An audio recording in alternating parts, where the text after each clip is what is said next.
ఎందుకు ఇంత శ్రమ వచ్చింది యాకోబు జీవితంలో? ఎందుకు ఇంత శోధన, ఇంత దుఃఖము, ఇంత భయంకరమైన పరిస్థితి వచ్చిందంటే, బేతేలుకి వెళ్తే దేవునికి దశంభాగ్యం ఇవ్వాలని ఎక్కడికి వెళ్ళాడు? సుక్కోతుకి వెళ్ళాడు. సుక్కోతులో బాగా సుఖంగా జీవచ్చు అనుకుంటే సుక్కోతు సుఖం కాదండి. బేతేలుకి వెళ్తే ఆశీర్వాదం, బేతేలుకి వెళ్తే దేవుని సన్నిధి, బేతేలుకి వెళ్తే దేవుడు ఇంకా మేలు చేస్తాడు.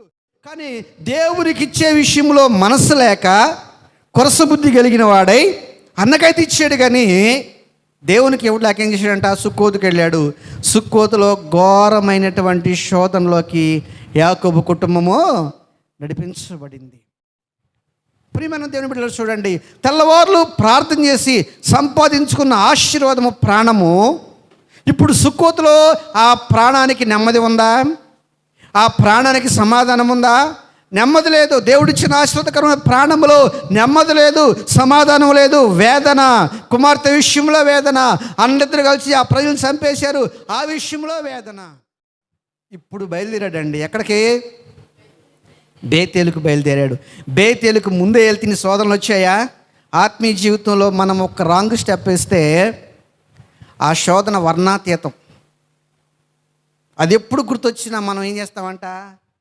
పౌలు భక్తుడు ఆత్మ ద్వారా గ్రహించాడు కాబట్టి ఆ రోమా సంఘానికి పత్రిక రాస్తూ, ఆయన సర్వాధికారి అయిన దేవుడు, అలాంటి సర్వాధికారి అయిన దేవుడే తెల్లవారులు ఇంకా సీడి కొండగలిసి అరణ్య ప్రాంతంలోకి వెళ్ళి ప్రజల కొరకు ప్రార్థన చేశాడండి.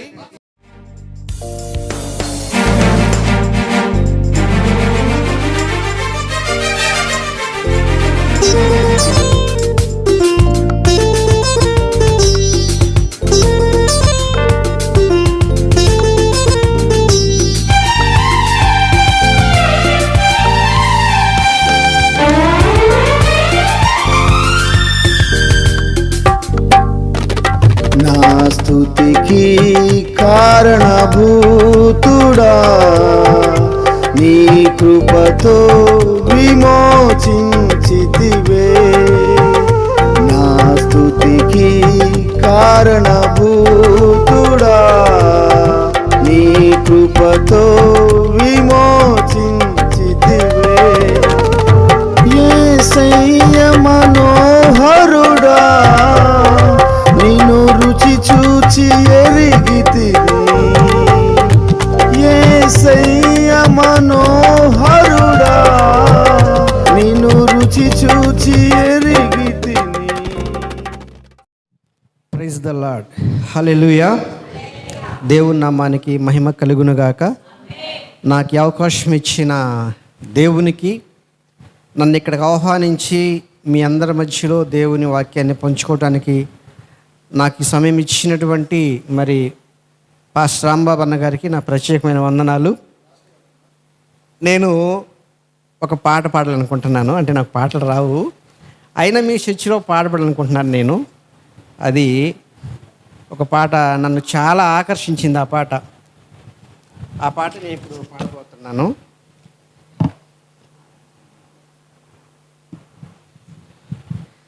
యేసయ్య నీవే నా ఎత్తైన కోటవు. 2 సంవత్సరం చింతానే ఉన్నాను. ఈ పాట నా దగ్గరికి భూషణం గారు తీసుకొచ్చారు. డేవిడ్ గారు, భూషణం గారు మేము కలిసి 2 సంవత్సరాలు ఇచ్చి ప్రతి వారం ఒక సంఘంలో మేము కలిసి ప్రార్థన చేసుకునేవాళ్ళమే. ఆ సమయంలో ఎక్కువ వీళ్ళు పాట పాడేవాళ్ళు. ఈ పాట ఎవరు రాశారంటే, రాంబాబు గారు ఉన్నాడు, చీరాల్లో సేవ చేస్తున్నాడు అన్న రాశారని చెప్పారు. ఈ పాటని గురించి వింటున్నాను, ఈ పాట వింటున్నాను. నేను కూడా పాడటానికి నేర్చుకున్నాను. కానీ ఈ పాట రాసిన వ్యక్తిని నేను చూడలేదండి. 2 సంవత్సరాల నుంచి రాంబాబు గారి గురించి వాళ్ళు మాకు చెబుతున్నారు, నేను వింటున్నాను, ఆయన చూడలేదు. మొన్న పోయిన నెలలో ముట్లూరు వెళ్ళటానికి మరి భూషణం పాస్టర్ గారు, డేవిడ్ పాస్టర్ గారు, రాంబాబు అన్న గారికి ముగ్గురు కలిసి మా చర్చికి వచ్చారు. నేను ఈయన అడిగాను డేవిడ్ గారిని, మీరిద్దరూ నాకు తెలుసు కదా, మరి ఆయన ఎవరు అని అడిగితే ఆయన చెప్పాడు, రాంబాబు అన్న అంటే ఈయనని చెప్పాడు. దేవుడికి మహిమ కలుగునుగా. నాకు ఎక్కడ లేని సంతోషం వచ్చిందండి. ఒక పాట రాసిన వ్యక్తిని, నేను వింటున్న మనిషిని ఈరోజు అనుకోకుండా, నేను పిలవకుండా, నాకు పరిచయం లేకుండా ఆయన ఎవరో నాకు తెలియకుండా దేవుడు నాకు ఇచ్చిన పరిచర్లోనికి వచ్చాడు. సంఘంలోకి వచ్చి కూర్చొని ప్రార్థన చేశాడు. నాకు చాలా ఆశ్చర్యం వేసింది. ఎందుకు ఈ మాట చెప్పానంటే, మనిషి తెలియకుండా, ఆయనతో నాకు సహవాసం లేకుండా, ఆయన మీద నాకు ఇంత అభిప్రాయాన్ని, ఇంత ఆత్మీయతను తెలుసుకోవడానికి నాకేం సహాయం చేసింది చెప్పండి అమ్మా? అందరూ పెద్ద గరుతారు కదా, ఒకసారి అరవండి. ఏం సహాయం చేసింది? ఈ పాట చాలా సహాయం చేసింది. నన్ను ఆయన దగ్గరికి, ఆయన మీద ప్రేమ నా హృదయంలో కలిగించింది.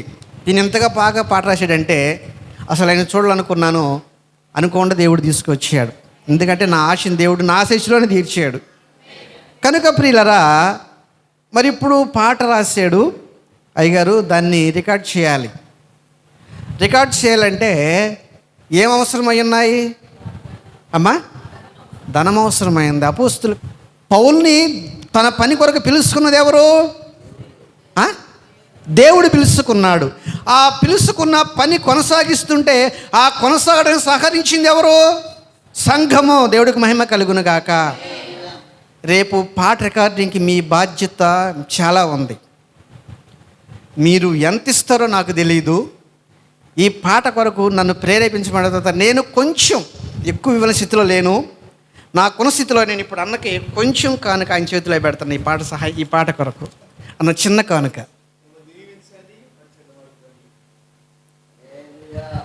నన్ను ప్రేరేపించింది దేవుడు. నాకు ఎక్కువ ఇస్తే పాట మొత్తం నేనే ఖర్చు పెట్టుకునేవాడిని. దేవుడు నాకు కొంచెం ఇచ్చాడు. అంటే దేవుడు కొంచెం ఇచ్చాడని కాదు, అవసరాన్ని బట్టి దేవుడు ఇచ్చాడు. అవసరం నాకున్న దాన్ని బట్టి నేను సేవకునికి ఆ పాట కొరకు ఇచ్చాను. ఇక్కడున్న ప్రతి ఒక్కళ్ళు, చిన్నోళ్ళు పెద్దోళ్ళు అందరూ కలిసి సేవకుని రేపు పాట రికార్డింగ్కి మీ సహాయంతో పంపించునుగాక. రాత్రి దేవుడు మిమ్మల్ని అందరినీ ప్రేరేపించునుగాక. ఆ పాటకి ఎంత ఖర్చు అయిద్దో అంత మీరు ఇవ్వలేకపోవచ్చు, కానీ ఆ సేవకునుకున్న భారంలో సంఘము సగం భారం భరించాలి. దేవుడికి మహిమ కలుగునుగాక. ఇది హెచ్చరిక మాత్రమే, వాక్యం కాదు అమ్మా. మరి కొంచెం వాక్యం చెప్పుకుందాం. మంచిది ప్రియులారా. ఆది కాండము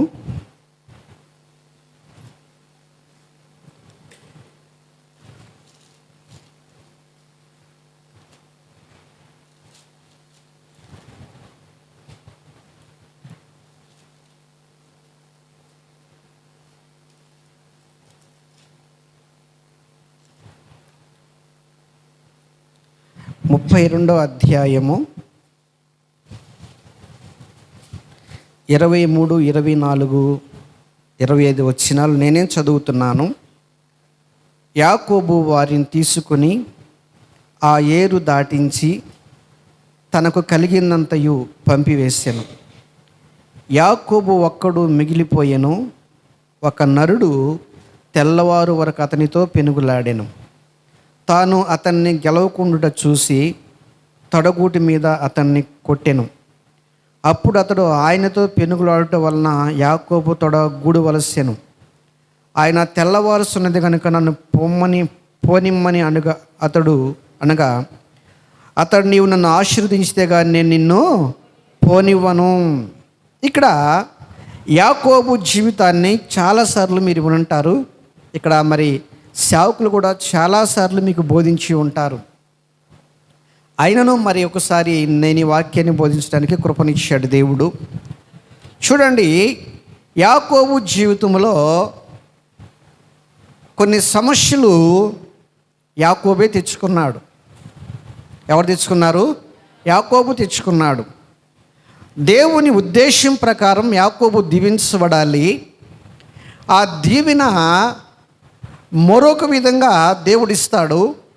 అయితే ప్రియులరా, యాకోబు ఆశీర్వాదం కొరకు అన్నను మోసం చేసి ఆశీర్వాదాలు తీసుకుని మరి తల్లిదండ్రులకు కొంచెం వేదన కలిగిన సందర్భాన్ని బట్టి యోసేపునయ్యా నువ్వు ఇక్కడి నుంచి వెళ్ళిపోయి మీ మేనమామ కూతురుని చేసుకుని రమ్మన్నాడు. సరే, యాకోబు అక్కడి నుంచి బయలుదేరి పెద్దనరామం వెళ్తూ ఉన్నప్పుడు మార్గ మధ్యంలో ప్రొద్దుగూకినప్పుడు ఆయన అక్కడ ఒక రాయిని తీసుకొని తలగడగా చేసుకుని నిద్రపోతున్నప్పుడు ఆయనకు ఒక దర్శనం వచ్చింది.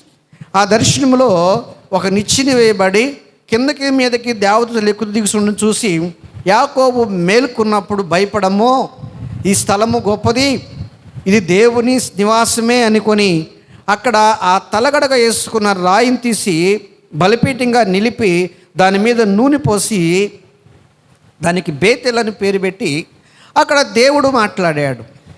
అయితే ప్రియులరా, యాకోబు ఏమన్నాడంటే, అయ్యా నేను ఆ దేశంలోకి వెళ్తున్నాను, తిరిగి వచ్చినప్పుడు అక్కడ నాకు తినడానికి ఆహారము, కట్టుకోవడానికి వస్త్రాలు అన్నీ చేసిన తర్వాత అక్కడ నువ్వు నన్ను కాపాడినప్పుడు నేను తిరిగి వచ్చినప్పుడు నా ఆస్తి అంతట్లో ఏమిస్తానన్నాడు? 10వ ఇస్తానన్నాడు. అయితే ప్రియులరా, దేవుడు వెళ్ళమన్నాడు, యాకోబు వెళ్ళిపోయాడు. లాబానింటి దగ్గరికి వెళ్ళాడు, లాబాన్ దగ్గర జీతం చేశాడు, 2 భార్యలను చేసుకున్నాడు, 2 దాసులను తీసుకున్నాడు, విస్తారమైన సంపద తెచ్చుకున్నాడు. దేవుడు ఆయనకి తోడుగా ఉన్నాడు. ప్రతి విషయంలో కూడా యాకోబుని దేవుడు ఆశీర్వదించాడు, యాకోబుని దేవుడు దీవించాడు. అయితే ఆ సమయంలో ప్రియులరా, తన మామైన లాబానుకున్నటువంటి ద్వేషాన్ని బట్టి యాకోబు దేవునికి ప్రార్థన చేసినప్పుడు దేవుడు ఆయన లెగిసిపోయి ఏం చేయమన్నాడు? బేతేలుకు వెళ్ళమన్నాడు. ఎక్కడికి వెళ్ళమన్నాడు? ఇదిగో నువ్వు ఏ బేతేలు నుంచి వచ్చావో, ఏ బేతేలులో నాకు బలిపీఠం కట్టి అక్కడ నువ్వు మొక్కుబడి చేసుకున్నావో ఆ బేతేలుకు వెళ్ళు. ఆ బేతేలుకు వెళ్ళి నువ్వు అనుకున్న మొత్తం చెల్లించమన్నాడు. ప్రియమైనటువంటి దేవుని బిడ్డలారా, దేవుడిచ్చిన మాట నెరవేర్చాడు. ఆహారం ఇచ్చాడు, వస్త్రాలు ఇచ్చాడు, క్షేమం ఇచ్చాడు, ఆరోగ్యం ఇచ్చాడు, విస్తారమైన సంపద ఇచ్చాడు. అవన్నీ పొందుకుని తిరిగి వస్తూ ఉన్నప్పుడు యాకోబు హృదయంలో ఒక చెడ్డ ఆలోచన వచ్చింది. చూడండి అక్కడ ఏమొచ్చిందో ప్రియులరా.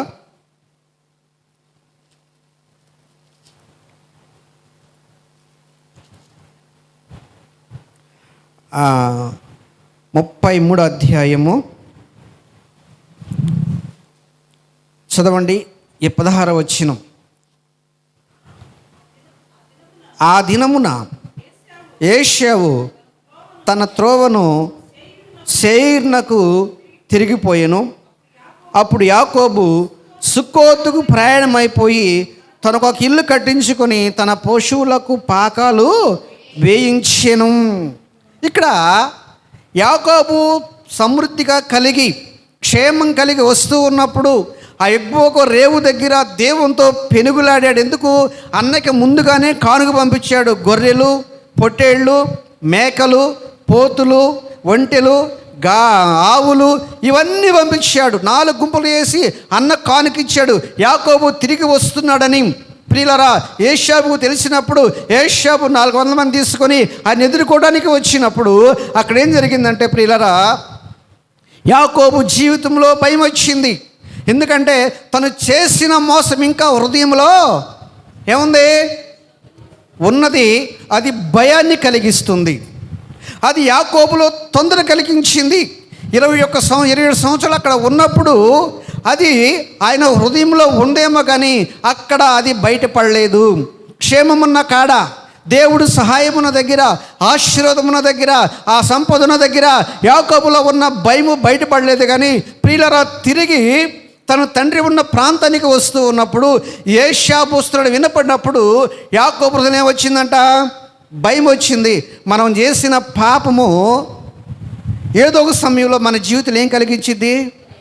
భయాన్ని కలిగించింది. అందుకనే పాపం చేయడానికి ఏం చేయాలి మనము? నువ్వు పాపం చేయడానికి భయపడితే పాపంకి దూరంగా వెళ్ళిద్ది. నువ్వు పాపం చేయడానికి భయపడకుండా పాపం చేస్తే నువ్వు చేసిన పాపాన్ని బట్టి ఒకరోజు దేవుడు ఆ పాపం ద్వారా నీ హృదయానికి ఏం కలిగిస్తాడు? భయాన్ని కలిగిస్తాడు. అప్పుడు జీవితము భారంగా ఉండిద్ది. ఏం చేయాలో తెలియదు, ఎలాగ ప్రయాణం చేయాలో తెలియదు, ఆ భయం నుంచి ఎలాగ తప్పించుకోవాలో తెలియదు. కొంతమంది జ్ఞానం కలిగిన వారు ఉపాయంతో తప్పించుకుంటారు. జ్ఞానం లేని ఏం చేస్తున్నారంటే ఈ దినాలలో అంత్యకాలంలోనే విషసర్పాలు మందు తాగి ఉరేసుకుని చచ్చిపోతూ ఉన్నారు. ప్రియమైన దేవుని బిడ్డలారా, చూడండి, యాకోబు జీవితంలో తను చేసిన మోసం గుర్తొచ్చి, ఆ మోసాన్ని తినేటువంటి భయం గుర్తొచ్చి అందరిని పంపించి ఒక్కడే రేవు దగ్గర ఆగిపోయాడు. దేవుడితో పెనుగులాడాడు, తెల్లవార్లు ప్రార్థన చేశాడంట. ఆల్ నైట్ ప్రార్థన చేశాడు. ఏం చేశాడు? ఆల్ నైట్ ప్రార్థన చేశాడు. అయ్యా, తెల్లవార్లు ప్రార్థన చేసినప్పుడు, దేవునితో పెనుగులాడుతున్నప్పుడు, దేవుడు ఆయన ఇప్పించుకుని వెళ్ళలేకపోయినప్పుడు, యాకోబు తొడుగుడు మీద కొట్టినప్పుడు, అయ్యా తెల్లవారుని పోనీమంటే యాకోబు విడిచిపెట్టాడా? తెల్లవారినా కానీ నువ్వు నన్ను ఆశీర్వదించాలి, నువ్వు నన్ను ఆశీర్వదించాలి. ఏ ఆశీర్వాదం లేదు యాకోబుకి. ఆస్తి ఉంది, మేకలు ఉన్నాయి, పశువులు ఉన్నాయి, అన్ని సంపద ఉంది, భార్య ఉన్నారు, పిల్లలు ఉన్నారు, ఆ ప్రాంతంలో ఎక్కడ నివసించవచ్చు. కానీ యాకోబుకి భూ సంబంధమైన ఆశీర్వాదాలు, భూ సంబంధమైన సంపద విస్తారంగా ఉంది, కానీ వాటిని అనుభవించి అర్హత లేని ప్రాణ భయంతో ఉన్నాడండి. దేంతో ఉన్నాడంట? ప్రాణభయంతో. ఇవన్నీ సంపాదించుకున్నాను, ఎండకి ఎండాను, వానకు తడిశాను, బిడార్లో తిరిగాను, గొర్రెలు మేపాను, ఇదిగో దాసత్వం చేశాను, అన్ని అలసిపోయిన జీవితంలో పిల్లల కొరకు, భార్య కొరకు చేశాను. ఇంత కష్టపడి సంపాదించుకున్నటువంటి నా ఆస్తి నేను అనుభవించలేనేమో, నా పాపము నా ఆస్తిని అనుభవించకుండా చేసిద్దామనని భయంతో, ప్రియులారా, ఆ భయంతో ఎక్కడికి వెళ్ళాడు? దేవుని సన్నిధికి వచ్చాడు. తెల్లవారులు పెనుగులాడుతున్నప్పుడు, అయ్యా నీవు నన్ను ఆశీర్వదిస్తే నేను నిన్ను పోనిస్తాను. అందుకే యాకోబు అంటాడు, అక్కడ పౌలు ఒకసారి అంటాడు, యాకోబు మొగసిరి గలవాడే దేవునితో పోరాడండి. ఈ రాత్రి కాల సమయంలో అయ్యగారు సేవకుడు చెబుతున్నారు, మనం ఒక ఆశీర్వాదాన్ని చూడాలి, ఒక అద్భుతాన్ని చూడాలని చెబుతూ ఉన్నారు. మీరు ఏం అర్థం చేసుకుని నాకు తెలియదు, కానీ నాకైతే అర్థమైంది ఏంటంటే, ఈ ప్రార్థన తప్పనిసరిగా సంఘానికి ఆశీర్వాదకరంగా, ఇక్కడున్న ప్రతి వ్యక్తి జీవితానికి ఆశీర్వాదకరంగా మార్చబడితే నేను అనుకుంటూ ఉన్నానండి.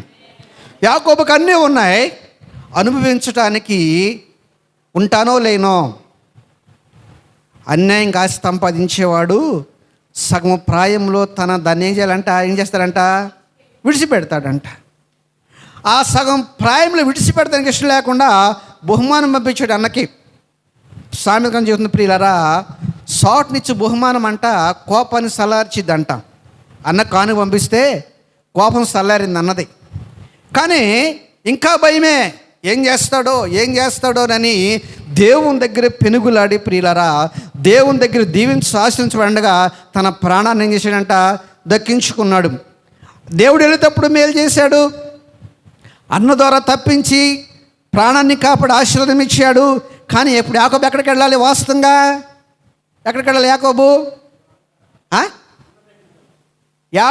ఎక్కడికి వెళ్ళాలి? ఎక్కడి నుంచి బయలుదేరాడు?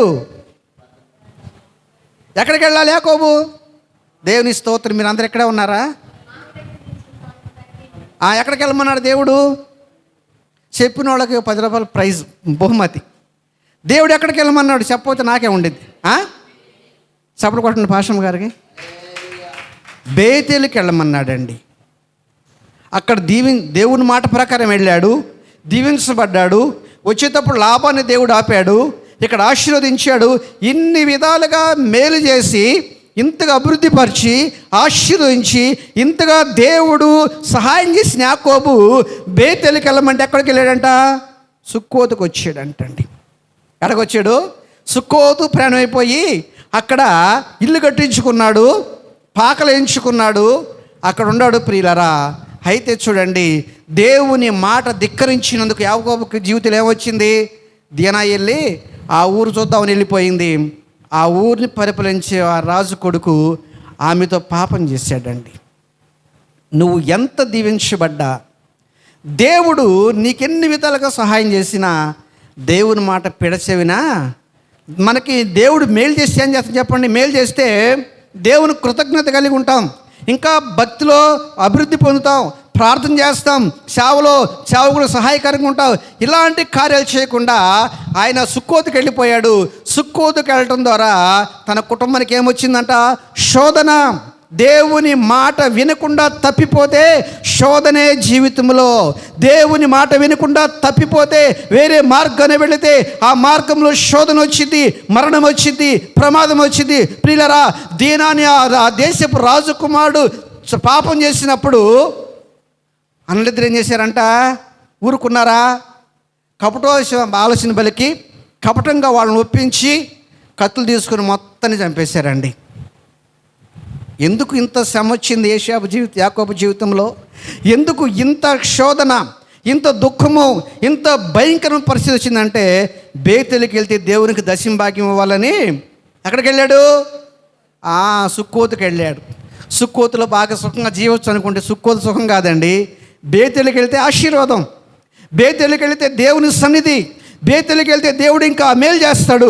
కానీ దేవునికి ఇచ్చే విషయంలో మనసు లేక కొరసబుద్ధి కలిగిన వాడై అన్నకైతే ఇచ్చాడు, కానీ దేవునికి ఎవడు లేక ఏం చేశాడంట? సుక్కోతుకి వెళ్ళాడు.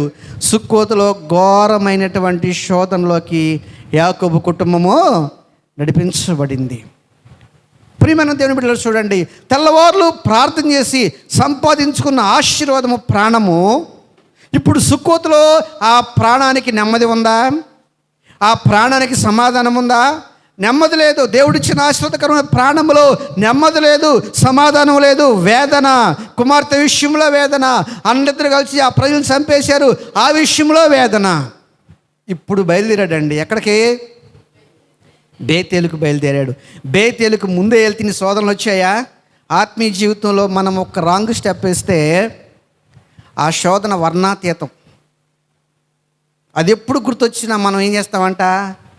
బాధపడతాం కదా. యాకోబు బాధపడ్డా? అన్నొస్తున్నాడేమో చంపేస్తున్నాం, భయము బాధ వచ్చింది. కనుక ప్రియులరా, బేతేలుకు బయలుదేరి వెళ్ళాడు. అక్కడికి వెళ్ళి దేవునికి ఇవ్వాల్సినవి అక్కడ అప్పగించాడు. అదే ముందు పనిచేస్తే ఏమైంది? అందుకనే క్రైస్తవ జీవితంలో మనం ఏం చేస్తామంట? ప్రభువా అది చేస్తాం, ఇది చేస్తాం అని చెబుతాం. చెప్పడం వరకే చెబుతున్నాం, కానీ చేసే విషయం కాడికి వచ్చేసరికి ఏమవుతున్నాం మనం? అమ్మా, ఎంత పొడుగును చేజా ప్రార్థన చేస్తాం, కానుకిస్తేప్పటికి చెయ్యి ముందుకు రాదు. అవునా కదా? ఎందుకు రావట్లేదంట? ప్రార్థన అయితే పెద్దగా చేసాం. యాకోబు లాంటి మనసు ఎవరికి ఉండకూడదు. యాకోబు లాంటి మనసు ఎవరికి? దేవుని విషయంలో, దేవునికి ఇచ్చే విషయంలో యాకోబు లాంటి మనసు ఉంటే అక్కడ ఏం జరిగిందో మనం అందరూ తెలుసుకున్నాం. కాబట్టి ప్రియులరా, ఆ రాత్రి కాలంలో ప్రార్థన ద్వారా ఆశీర్వాదం వచ్చింది. ఆశీర్వాదం వచ్చిన కొన్ని రోజులకే దుఃఖము, సమాధానము, అసమాధానం. ఎందుకంటే ప్రియులరా, దేవుడు వెళ్ళమన్న మార్గం వేరు, మనం వెళ్ళే మార్గము వేరు. సేవకుడు ఎందుకు ఇలాంటి ప్రయాసపడుతున్నాడు, ఎందుకు ఇలాగా ఆల్నైట్ ప్రార్థన పెట్టి ఉజ్జీయమైనటువంటి ఇలాంటి ప్రార్థన జరిగిస్తున్నాడంటే, సేవకుడికి దేవుడిచ్చిన పని భారము అలాంటిది. ఆ పని భారము ఎంత గొప్పదో తెలియాలంటే ఎవరి ద్వారా తెలిసిద్దంట? చెప్పండి, ఎవరి ద్వారా తెలుస్తుంది పని భారం ఎంత గొప్ప తెలియాలంటే? సేవకుని భారము తెలియాలంటే, సేవకుడు పడుతున్న పనికి కష్టము తెలియాలంటే ఎవరి ద్వారా తెలుస్తుంది? అమ్మా, అందరు ఇక్కడే ఉండారుగా? మెలకుగా ఉండారా? ఎవరి ద్వారా తెలుస్తుంది? సంఘం ద్వారా తెలుస్తుంది. ఆ సంఘంలో మంచి ప్రార్థన చేస్తారు, ఆ సంఘంలో దాతృత్వం కలిగిన వారు, ఆ సంఘంలో సేవకుడిని గౌరవిస్తారు, సేవకుడికి లోబడి ఉంటారు. ఆ సంఘం అంటే నిజంగా అది క్రీస్తుతో అంటుకట్టబడిన సంఘం అని మిమ్మల్ని గురించి చెప్పుకుంటున్నప్పుడు సేవకుడికి ఎంత సంతోషమో తెలుసా? నువ్వు అన్నం పెట్టపోయినా బాధపడ్డు, కానీ నిన్ను గురించినటువంటి, నీ సంఘాన్ని గురించినటువంటి, నీ ఆత్మీయ జీవితాన్ని గురించినటువంటి బయట ప్రజలు చెప్పుకుంటే సేవకుడికి ఎంతో సంతోషం అండి, ఎంతో సంతోషం. మా ఊరిలో ఒక ఆమె ఉంది, 3 సంవత్సరాల మించి చర్చికి వెళ్ళటల్లా, 3 సంవత్సరాల మించి చర్చికి వెళ్ళటల్లా. కానీ నెలకి సేవకుడికి గ్యాస్ సిలిండర్ ఒకటి, ఒక 3 డజన్లు చక్కెర కేళీలు, ఒక 3 మానలకి బియ్యం, ఒక 1000 రూపాయల డబ్బులు నెల ఇచ్చింది. చర్చికి మాత్రం ఇది దేవుడు మెచ్చుకుంటాడా? మెచ్చుకోడు కదా. కాబట్టి ప్రియులారా, దేవుని పనిలో మనము బాధ్యత కలిగి ఉండాలి, సంఘం పట్ల బాధ్యత కలిగి ఉండాలి, సంఘం పట్ల భారం కలిగి ఉండాలి, సేవకుని పట్ల విధేయత కలిగి ఉండాలి. నీ దగ్గరున్న సేవకుని గౌరవించినప్పుడు ఆ సేవకుని నోటి నుంచి వచ్చే మాట నీ జీవితానికి ఆశీర్వాదకరంగా మార్చబడుద్ది. దేవుడికి మహిమ కలుగును గాక. సేవకుడు ప్రయాసపడి ప్రార్థన చేసి నీ మీద ఒక వాక్యాన్ని ఉచ్చరించినప్పుడు అదేమైందంట? నీ జీవితానికి ఆశీర్వాదం. అందుకే దేవుడు అన్నాడు, నా నామము ఇశ్రాయేలు మీద ఉచ్చరిస్తూ నేను వారిని ఏం చేస్తాను అన్నాడు? ఆశీర్వదిస్తాను. కాబట్టి ప్రియులారా, దేవుని ఆశీర్వాదం కొరకు మనం ఎప్పుడు ఎదురు చూడాలంటే దేవుని సేవకుడు నా గురించి ఏం చెబుతాడో, ఏ పని చెబుతాడో, ఏ మాట చెబుతాడో, నేను ఎలాగ ప్రార్థించేలో నేర్చుకోవాలని మనం అనుకోవాలి. చాలామంది ప్రార్థన చేయమంటే ప్రార్థన చేయలేరండి. ఎన్ని సంవత్సరాలైన ప్రార్థన, మీ సంఘంలో అందరూ పాటలు పాడుతున్నారు, చప్పట్లు బాగా కొడుతున్నారు, ఉజ్జీవమైన ఆరాధన జరుగుతూ ఉంది, ఉజ్జీవమైనటువంటి పరిచయం జరుగుతూ ఉంది. ఈ ఉన్నటువంటి 30 మంది ఎంతమంది ఉన్నారు, 3000 మంది లాగా ఉందండి ఆరాధన చేస్తుంటే. ఎంతమంది లాగా ఉంది? అంత శక్తి, అంత ఉద్యమం ఇక్కడ వినపడుతూ ఉంది. కేవలం ప్రియులారా దేనివల్ల వచ్చిందంట? ప్రార్థన ద్వారానే, సేవకుని ప్రయాస ద్వారా ఇంత అభివృద్ధి సంఘంలోకి నడిపించబడుతుంది. అది దేవుని కృప. కాబట్టి మనం ఏం చేయాలి? ఎక్కువ శాతం చెప్పండి, ప్రార్థన చేయాలి. యేసు ప్రభు ప్రార్థన చేశాడా లేదా? చేయండి. మార్కు సువార్త 1వ అధ్యాయము 35వ వచనం చూడండి ఒకసారి. మార్కు సువార్త 1వ అధ్యాయము. ఆయన పెందల కాడనే లేచి ఇంకనూ చాలా చీకటి ఉండగానే బయలుదేరి అరణ్య ప్రదేశమునకు వెళ్ళి అక్కడ ప్రార్థన చేస్తుండెను. దేవునికి మహిమ కలుగును గాక. ఇప్పుడు చెప్పండి, ఎవరు ప్రార్థన చేస్తున్నారంట? యేసు ప్రభువు ప్రార్థన చేస్తున్నాడు.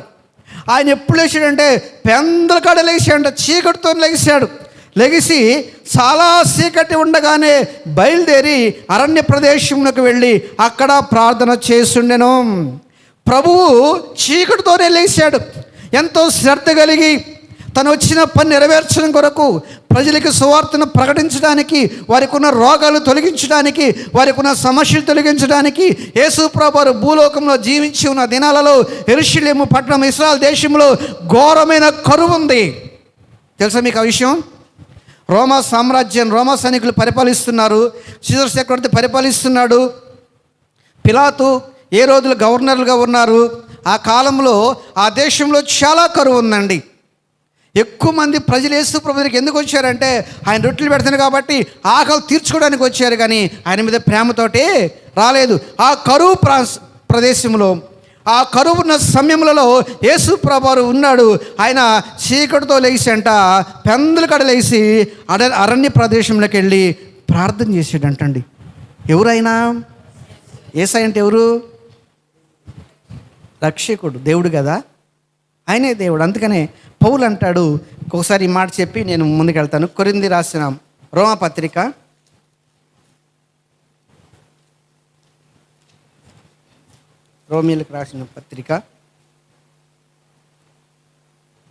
8వ అధ్యాయము 5వ వచనం చదవండి. అది కాదు, ఒక నిమిషం ఆగండి.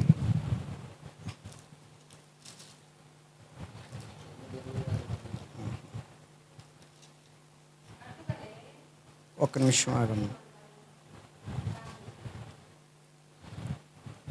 అక్కడ ఒక మాట రాయబడింది, క్రీస్తు వీరి వారి శరీరం. 9వ అధ్యాయం 5వ వచనం, దయచేసి క్షమించండి. పితరులు వీరు వారి శరీరమును బట్టి క్రీస్తు వీరిలో పుట్టెను. ఈయన సర్వాధికారి అయిన దేవుడయ్యుండి నిరంతరము స్తోత్రుడయ్యున్నాడు. పౌలు అంటున్నాడయ్యా, క్రీస్తు శరీరంగా పితృవంశంలో పుట్టాడు, మన సమాజంలో పుట్టాడు, మన జనాంగంలో పుట్టాడు. ఈయన క్రీస్తు కాదు, ఆయన సామాన్యుడు కాదు. మీరు అనుకున్నట్టు ఆయన మనుష్యుడు కాదు, ప్రవక్త కాదు. ఎవరంటే ఆయన క్రీస్తు సర్వాధికారి అయిన దేవుడు. క్రీస్తు యొక్క దైవత్వాన్ని పౌలు భక్తుడు ఆత్మ ద్వారా గ్రహించాడు కాబట్టి ఆ రోమా సంఘానికి పత్రిక రాస్తూ ఆయన సర్వాధికారి అయిన దేవుడు. అలాంటి సర్వాధికారి అయిన దేవుడే తెల్లవారులు ఇంకా శివుడి కొండగా లెగిసి అరణ్య ప్రాంతంలోకి వెళ్ళి ప్రజల కొరకు ప్రార్థన చేశాడండి. మరి మనం ఏం చేస్తున్నాం? ఎంత ప్రార్థన చేస్తున్నాం మనం? ఆయన సర్వాధికారి అయిన దేవుడు, ఏ పాపము లేనివాడు, పరిశుద్ధుడు, సమస్తాన్ని చేసినటువంటి సృష్టికర్త అయిన దేవుడు. సమాజంలో నశించిపోతున్నటువంటి ఈ లోకం కొరకు, ఈ లోకంలో ఉన్నటువంటి పాపుల రక్షణ కొరకు ఆయన ఏ విధంగానే త్యాగం చేయబోతున్నాడో ఆ త్యాగం చేయడానికి సిద్ధపడడానికి ప్రభు ప్రార్థన చేశాడు. ఎవరంటే ఆయన సర్వాధికారి అయినటువంటి దేవుడై ఉండి ప్రార్థన చేశాడండి. ఆ ప్రార్థన చేసి పగలల్లా సువార్త చెప్పాడు, రాత్రంతా ప్రార్థన చేశాడు. ఆ ప్రార్థన శక్తి ద్వారా ప్రియులారా రోగులను స్వస్థపరిచాడు, అనేక మందిని బాగు చేశాడు, దెయ్యాన్ని వెళ్ళగొట్టాడు, చనిపోయిన వారిని లేవనెత్తాడు. అందుకనే ప్రార్థన అనేది చాలా శక్తివంతమైంది. నేను రాంబాబాను చూసినప్పుడు ఆయన కాళ్ళు గట్లుగా ఇట్లాగా కాయలు గట్టి ఉండేయండి. నాకు చాలా ఆశ్చర్యం వేసింది. నా కాళ్ళు చూసుకుంటే సాధారణంగానే ఉండయి. అరే, ఈయన సేవకుడు ప్రార్థన చేసేవాడు. అప్పటి నుంచి మా చర్చిలో నేను కుర్చీలో కూర్చోట్లేదండి, సాపేసుకొని మోకరించి మోకల మీదే ఉండి ప్రార్థన చేసుకుంటున్నా. కుర్చీలో కూర్చోవటం మానేసా. ఎందుకంటే ప్రియులారా, ప్రార్థన అనేది పరిస్థితులను మార్చివేసిద్ది. ప్రార్థన అనేది అభివృద్ధి పరిచిద్ది.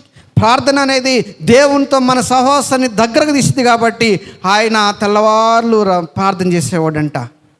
అందుకనే పౌలు అంటాడు, ఎబ్రీ పత్రిక 5:7 చూడండి ఒకసారి. ఎబ్రీ రాసిన పత్రిక అపోస్తలుడైన పౌలు అన్నాడు, ఆయన శరీరధారిగా ఉన్న దినాలలో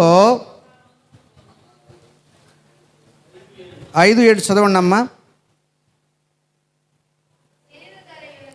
శరీరధారి అయిన దినములలో మహారోదనముతోనూ కన్నీళ్లతోనూ తన మరణం నుండి రక్షింపగలవానికి ప్రార్థనలను యాచనలను సమర్పించి భయభక్తులు కలిగి ఉన్నందున ఆయన అంగీకరించబడెను.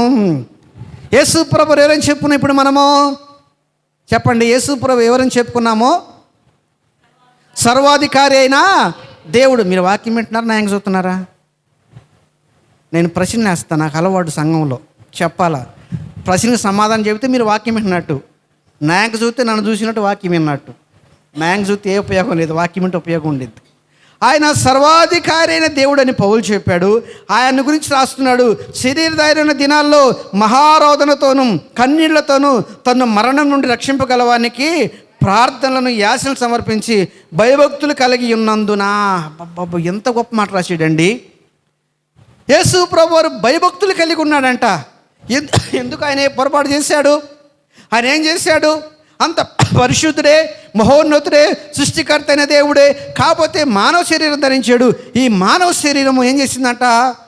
భయభక్తులు కలిగి ఉందంటండి. భయభక్తులు కలిగి ఉన్నందున ఆయన అంగీకరించబడ్డాడు. ఈరోజు మనందరం ఒకప్పుడు చచ్చిపోయిన వాళ్ళమే. దేనిలో చచ్చిపోయిన వాళ్ళమే? పాపంలో పడి చచ్చిపోయాం. అనేక రకాల అలవాట్లు. నేను రోజు 30 గుటకలు తినేవాడిని. గోవా ప్యాకెట్లు, అప్పుడు గోవా బ్రాండ్ ఉండేది, ₹1000. రోజుకు 30 తినేవాడిని. సాయంత్రానికి 2 సీసాలు కళ్ళు తాగి మంచి బిర్యానీ తిని హైదరాబాద్లో జాబ్ చేసుకున్నాను. 5 సంవత్సరాలు చేసి జాబ్ హైదరాబాద్లో. అది నా జీవితం, ఎచ్చలవిడి జీవితం. 30 గుటకాలు తినేవాడిని, కళ్ళు తాగేవాడిని. అలాంటి పరిస్థితుల్లో, అలాంటి పాప జీవితంలో ఉన్న దేవుడు నన్ను పిలిచి 4 పీకాడు. పీకపోతే నేను మాట్లాడలేదండి. 4 పీకి నన్ను పిలిచి, యేసు ప్రభు దేవుడు కాదని, మాది చెరుకూరే, యేసు ప్రభు దేవుడు కాదని బైబుల్ అట్ట ఇసిరేసి తన్నుకుంటా వెళ్ళిపోయా.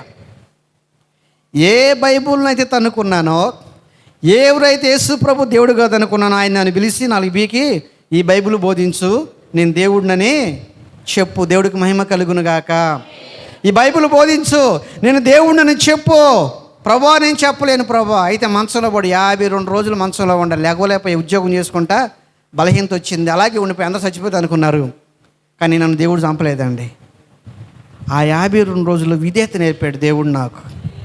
విధేయత నేర్పితే ఆ విధేయత నాలో పౌరుషం పెంచింది.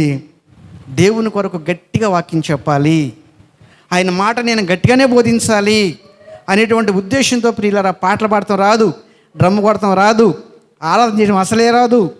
ఈయన నన్ను బైబిల్ ట్రైనింగ్ పంపించాడు, డేవిడ్ పాస్టర్ గారు. ఆయన బైబిల్ ట్రైనింగ్ పంపితే బైబిల్ ట్రైనింగ్ నేర్చుకొని సేవ చేస్తున్నా. నాకు ఏమీ రాదు, నాకు ఒకటే వచ్చు, వాక్యం బోధించడమే వచ్చు.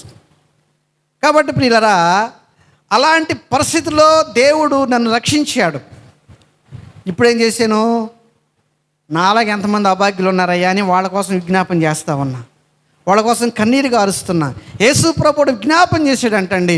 ప్రియులారా, మేము చాలా ప్రాంతాల్లో సేవ చేసి, తాడేపల్లిగూడెంలో, సత్యనపల్లి దగ్గర, యానంలో ఆ ప్రాంతాల్లో సేవ చేసి సొంత పరిచర్య పెట్టడానికి కాకుమాని వచ్చాం. కాకుమాని వచ్చినప్పుడు డబ్బులు లేవు మా దగ్గర. చిన్న చిన్న సట్లు, కొన్ని బట్టలే ఉండి, చిన్నపిల్లలు, మా పిల్లలిద్దరం కాకుమాని వచ్చి రూమ్ అద్దె తీసుకున్నాం. ఆ ఇంట్లో ప్రార్థన పెట్టాం. సాయిబుల మధ్యలో పరిచర్య. వాళ్ళు మామూలు వాళ్ళ సాయిబులు అంటే కాదు. వాళ్ళు ఒక మాట అంటారు,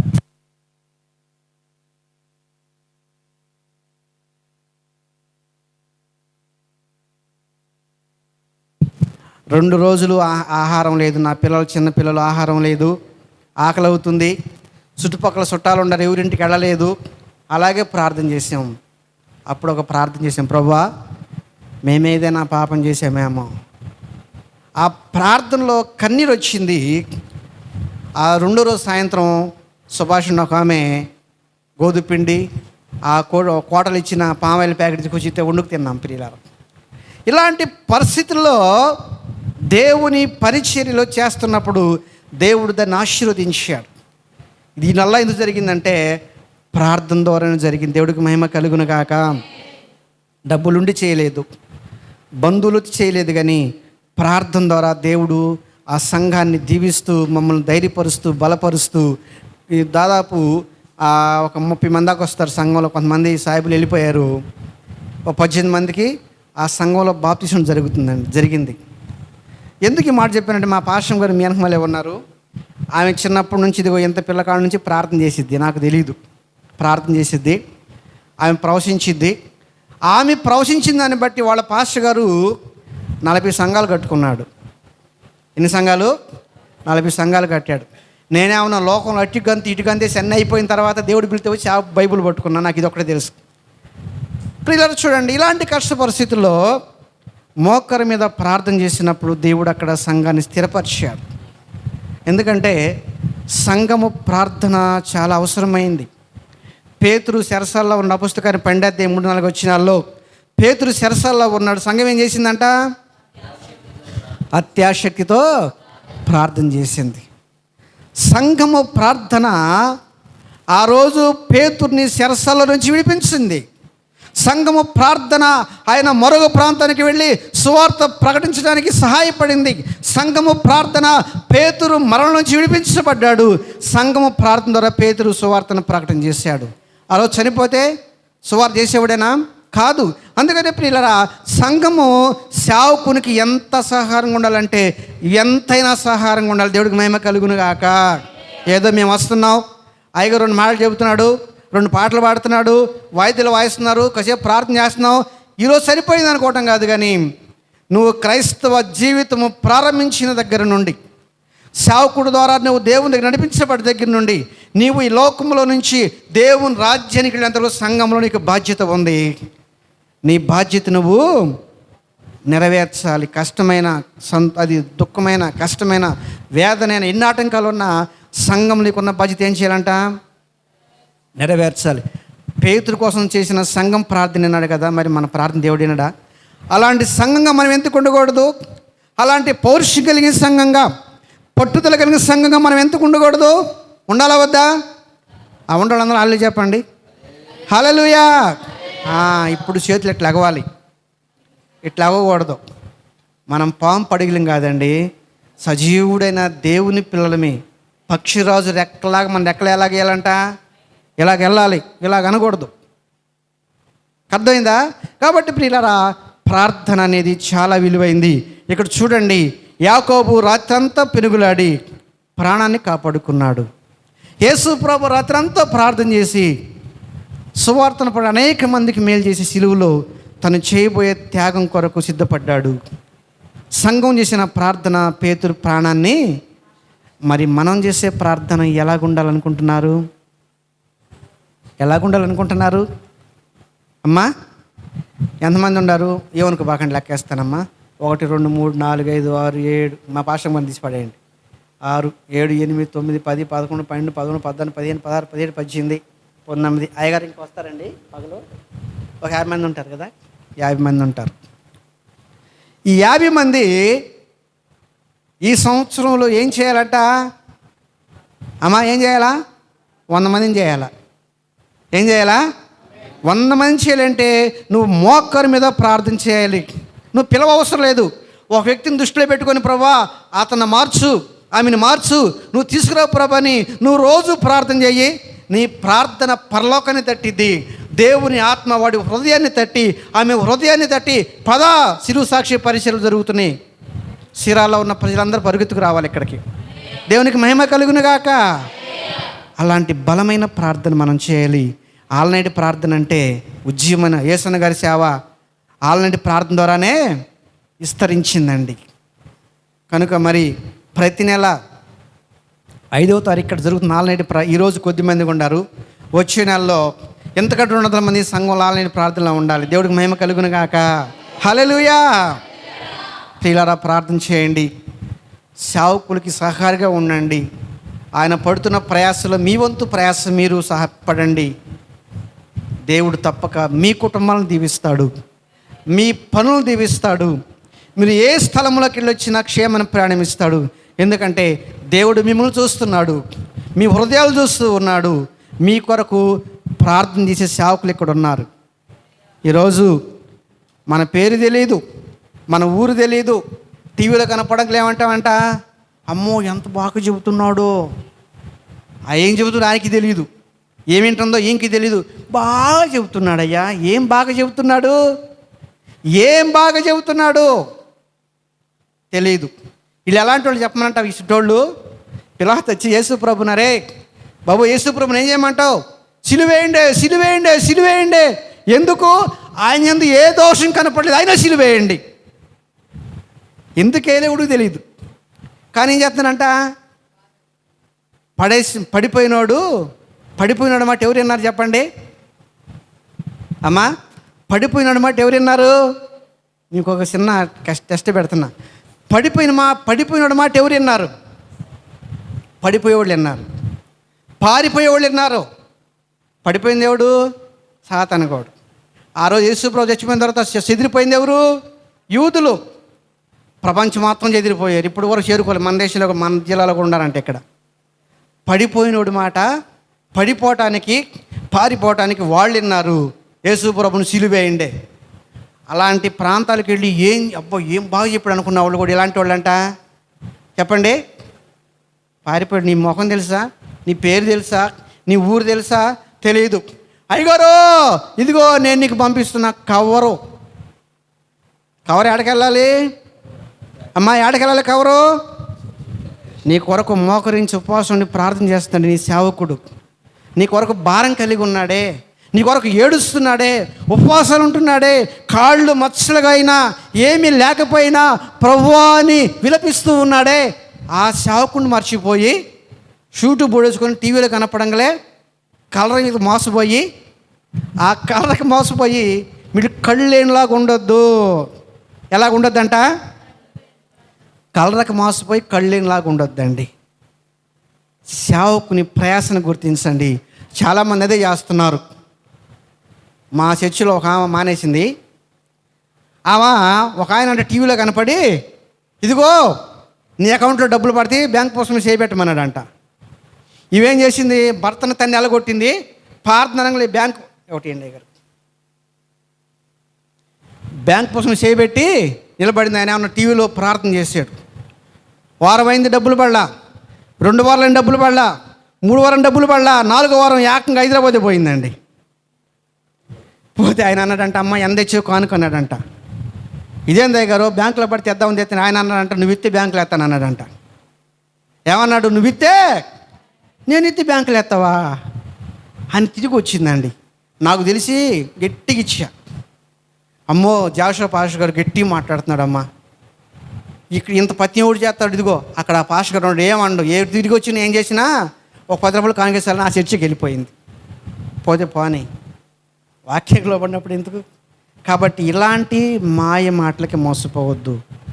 ప్రయాసపడండి. ఈ సంఘము అభివృద్ధి పొందటానికి, ఈ సంఘాన్ని దేవుడు విస్తరించడానికి అవకాశం ఇచ్చాడు. మీ అందరి మీద దేవుడు భారం పెట్టాడు. ఆ భారం మీరు చక్కగా భరించినప్పుడు సంఘం దీవించబడి విస్తరించబడింది. శిలువ సాక్ష్య పరిచర్యలు రాబోయే దినాల్లో ఏరే ప్రాంతాల్లో వ్యాపించునుగాక. హల్లెలూయా చెప్పండి. దేవుడి మాటలు దీవించునుగాక. దేవుడి మిమ్మల్ని అందరం దీవించునుగాక.